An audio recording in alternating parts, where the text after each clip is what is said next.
خلينا نبدأ الفيديو بطاقة إيجابية. أحب أقول لك يا عزيزي، كل المنتخبات العربية اللي تأهلت قوية وقادرة على تخطي المنتخبات المنافسة.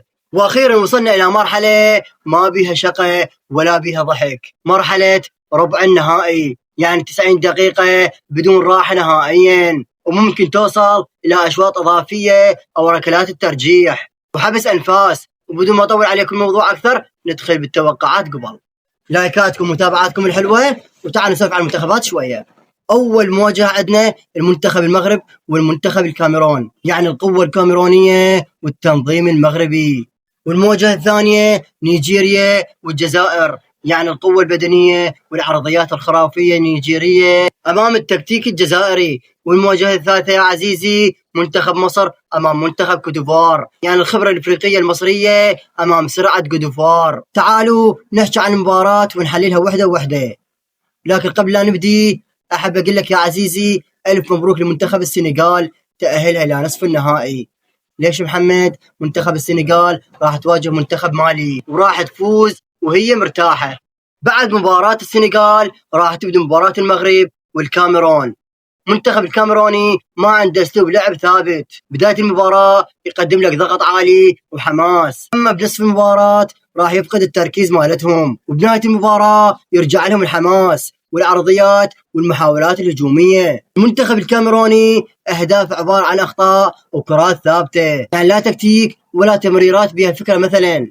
اما دفاعيا فعندهم اخطاء دفاعية بالجملة، دائما قلوب الدفاع عندهم مساحات، وعندهم لاعب الوسط هو هذا اللي يسوي كل شيء، يقطع الكرات ويبني الهجمة. واغلب لاعبيهم ما يقدمون ادوار دفاعية، متكبرين نوعا ما. لكن عموما المنتخب الكاميروني استغلال الفرص مو طبيعي، يعني اقل خطأ صغير يستغلونه ويجيبون من عنده هدف. ورغم كل هذا انا توقعاتي منتخب المغرب هو اللي راح يفوز. ليش محمد رغم كل هذا توقعك منتخب المغرب راح يفوز؟ أحب أقول لك يا عزيزي منتخب المغرب يحب هيك نوع من المنتخبات، حتى يلعبون عليهم على التحولات ويستغلون المساحات اللي بالدفاع، ما يحبون المنتخبات اللي تلعب تكتل دفاعي. فمثل ما قلت لك يا عزيزي المنتخب المغرب هو اللي راح يفوز. المباراة الثانية اللي عندنا منتخب الجزائر مع منتخب نيجيريا.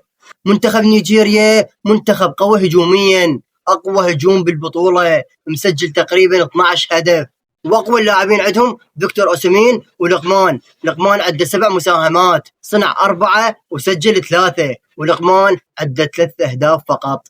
مثل ما قلت لك يا عزيزي منتخب نيجيريا منتخب هجومي، يعني راح نشوفه قدام المنتخب الجزائري ضغط واستحواذ، وراح يلعب بمنطقة منتخب الجزائر وراح يحرمهم من الكرة، وسلاحهم المفضل هو العرضيات، لأن عندهم أفضل لاعب بالعالم، تمركزاته داخل 18 رهيبة، عكس منتخب الجزائر ضعيف بالعرضيات. فالمطلوب من منتخب الجزائر يمنحهم أنه يعرضون كرة، هذه الإيجابيات.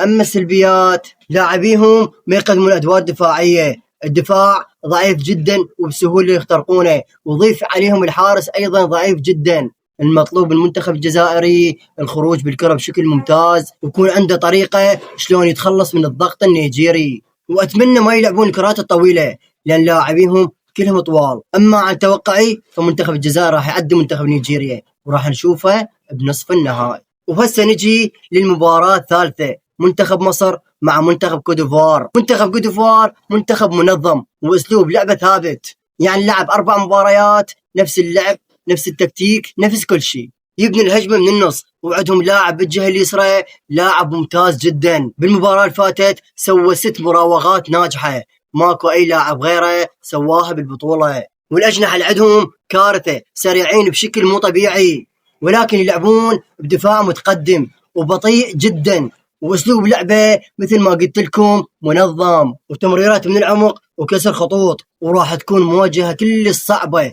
بين منتخب مصر ومنتخب كوتيفوار. فأما عن توقعي بالروح والشجاعة والعزيمة اللي عند منتخب مصر راح يعدون إلى نصف النهائي. هاي كل توقعاتي، أنتم شنو توقعاتكم؟ ويا منتخب شايفينه راح يعدي إلى نصف النهائي؟ بالتوقعات الفاتت كانت كل توقعاته صحيحة، ما عدا مباراة منتخب تونس اللي هي ضيعت الفوز بنفسها. وبالنهاية كل التوفيق للمنتخبات العربية، وإن شاء الله نشوفهم بنصف النهائي.